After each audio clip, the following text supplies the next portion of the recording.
Here's an old Goodman air conditioner running at a vacant apartment.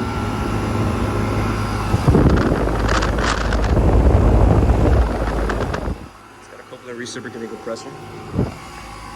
That suction line is nice and cold and sweaty. Let's start the temperature.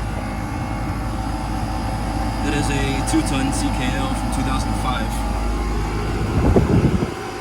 And it's a little bit undersized for the house, if I'm being honest. Well, I mean, they should have put in a...